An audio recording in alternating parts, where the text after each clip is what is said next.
안녕하십니까. 국민의힘 나경원 의원입니다. 김민석 총리 후보자 임명 강행 시도와 또 더불어민주당의 국회 독주를 강력히 규탄하기 위해서 오늘 이 자리에 섰습니다. 먼저 김민석 총리 후보자 지명 철회를 촉구합니다.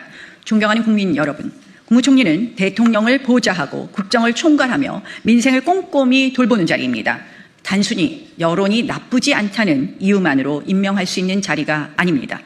이재명 정부의 김민석 국무총리 후보자 임명 강행 시도 그리고 더불어민주당 국회 독주는 이제 결코 묵과할 수 없는 수준에 이르렀습니다. 국민의 상식과 정의가 무너지는 이 현실 앞에서 이재명 정부와 더불어민주당에 준엄한 경고의 말씀을 드리고자 합니다. 우리는 그동안 참을 만큼 참았습니다. 그동안 여야 합의를 위해 최대한 인내하며 협조해왔습니다. 국정이 멈추지 않게 하려고 웬만한 사안에 양보하고 동의하고 물러섰습니다. 그런데 이제는 선을 넘었습니다. 도대체 여야 합의라는 이름으로 야당이 할 수 있는 것이 무엇입니까? 여당의 일방 통행 속에서 야당의 목소리는 철저히 무시당하고 있습니다. 말 그대로 여당 독주입니다. 말로만 협치를 외치지 지금 끝없는 강요와 굴종을 요구하고 있습니다. 협치라는 말로 국민을 기만하지 마십시오. 한덕수 총리와 김민석 총리를 비교합니다. 한덕수 총리는 정통 관료 출신으로 민주당의 정권에서도 민주당이 내놓고 인사청문을 받은 후보였습니다. 자료를 1000건이나 요구하며 철저한 검증을 요구했던 민주당입니다. 김민석 총리 후보자 민주당 정치인 출신입니다. 자료는 하나도 내놓지 않고 있습니다. 그러면서 민주당 의원들은 깨끗하다고 입을 모아 칭송합니다. 어불성설 내로남불입니다. 원활한 국정 운영을 위해서 웬만하면 국무총리 동의안을 통과시켜주고 싶지만 이번만큼은 도저히 받아들일 수 없는 상황입니다. 왜냐? 첫 번째, 김민석 총리 후보자 문제는 도덕성의 문제가 아니라 명백한 범죄 혐의의 문제입니다. 과거 김민석 총리의 야인 시절은 구태여 언급하지 않겠습니다. 의원으로 다시 들어와서 지난 5년을 보십시오. 들어온 세입 수입과 그리고 지출한 것, 그 밖에 자산 증가액을 합하면 5억과 13억, 8억의 차이가 납니다. 무려 8억입니다. 여기에 대해서 조의금, 장인돈, 이런 궁색한 핑계로만 일관합니다. 이것이 국민들이 받아들일 수 있는 과다하지 않은 수준이라고 이야기할 수 있겠습니까? 또한 야인 시절의 생활 수준과 재산 증식 과정 역시 너무나 불투명합니다. 너무 많은 의혹들이 있지만 단 한 가지만 이야기하겠습니다. 어떠한 소득 경위도 설명하지 않은 채 매달 450만 원의 유학자금을 배추농사 투자 수익으로 충당했다는 주장까지 등장했습니다. 배추 도사냐, 배추 재벌이냐 라는 우스갯소리마저 나오는 수준의 저급한 해명입니다. 국민을 우롱하는 변명은 이제 멈추십시오. 그 밖에 아들 특혜 의혹은 어떻습니까? 김 후보자는 끝까지 문제없다는 말만 반복하며 국민적 의혹을 무시하고 있습니다. 그럼 이 범죄 혐의는 도대체 무엇인가? 바로 저는 뇌물수수 문제, 정치자금법 위반 문제, 그리고 공직자윤리법 위반 문제가 있다고 봅니다. 그래서 김민석 총리 후보자는 도덕성을 넘어 범죄 혐의자이기 때문에 절대 총리 후보로 저희가 동의해 줄 수 없는 것입니다. 크게 두 번째, 그러면 도덕성을 넘어서 그럼 능력은 있느냐? 아시다시피 추경 관련해서 질문이 나왔을 때 GDP 대비 국가 채무 비율도 모르고 1년 국가 예산 규모도 모릅니다. 총리라는 자리가 어떤 자리입니까? 안살림을 하는 자리입니다. 안살림을 하는 총리가 국가 살림 규모도 모르는데 어떻게 추경을 적절한 범위로 편성을 했는지, 얼마만큼 국가 채무가 늘어나는지 과연 알기나 하겠습니까, 여러분? 이런 국무총리 후보자 역량도 부족하다는 것이 명백히 드러났습니다. 세 번째로, 이렇게 능력도 없고 또 범죄 혐의까지 있으니까 청문회를 어떤 식으로 끌고 갔습니까? 이 청문회를 주진우 의원 청문회로 끌고 갔습니다. 민주당은 너는 깨끗하냐, 털면 안 나올 줄 아느냐 식의 겁박도 서슴지 않고 있습니다. 생각나는 장면이 있습니다. 과거 박영선 장관 인사청문회에 여러 가지 의혹이 나오기 시작하니까 갑자기 그 당시 국민의힘 당대표였던 황교안 당대표의 의혹을 들추어내면서 이 청문회를, 본인 청문회를 민주당의 장관 청문회를 황교안 당대표 청문회로 바꾸었던 그 과거가 생각납니다.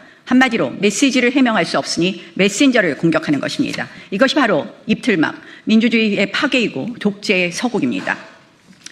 이재명 대통령께 분명히 말씀드립니다. 어제 첫 시정연설에서 저희 야당은 최대한 예의를 지켰습니다.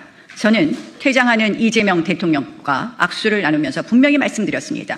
김민석 총리 후보자 지명 철회가 우리 야당의 뜻이다라고 분명히 말씀드렸습니다. 이재명 대통령은 건성대답을 하고 자리를 떠버렸습니다. 이것이 과연 협치의 모습일까요? 어제 우리 당 의원들 여러 명이 국무총리 지명 철회에 대한 입장을 분명히 전했습니다. 이재명 대통령께서는 이번이 협치의 정치를 시작할 수 있는 첫 단추임을 명백히 인식하시고 김민석 총리 후보자를 지명 철회함으로써 협치를 시작해 주실 것을 요청합니다. 어제 대통령 연설을 들으면서 많은 걱정이 들기 시작했습니다. 그중 가관인 것이 바로 평화가 밥이고 경제라는 부분이었습니다. 평화가 어떻게 만들어지겠습니까? 안보 없는 평화가 가능하겠습니까? 튼튼한 한미동맹과 자유진영과의 연대만이 강한 국방력, 강한 안보를 만듭니다. 그런데 나토에 참석하지 않은 그 시그널은 과연 무슨 시그널이겠습니까? 저는 튼튼한 안보 없는 평화를 이야기하는 말 따로 현실 따로에 대한 우려를 표할 수밖에 없습니다. 추경에 대해서도 한 말씀 드리겠습니다. 추경 여러 가지 문제가 많이 있지만 그중에 하나가 바로 지역화폐를 사용한 추경의 집행입니다. 소비 쿠폰의 한 방법으로 지역화폐를 사용하고 있습니다. 아시다시피 지역화폐는 용처가 학원, 병원에 이르기까지 소상공인, 서민 민생을 살리는 것과는 거리가 있는 것 잘 아실 겁니다. 오늘의 상품권은 오로지 시장과 전통시장과 시장에 한해서 사용할 수 있습니다. 또한 지역화폐는 코나아이라는 이재명 대표주로 알리는 그 플랫폼을 이용해야 되는 것 잘 아실 겁니다.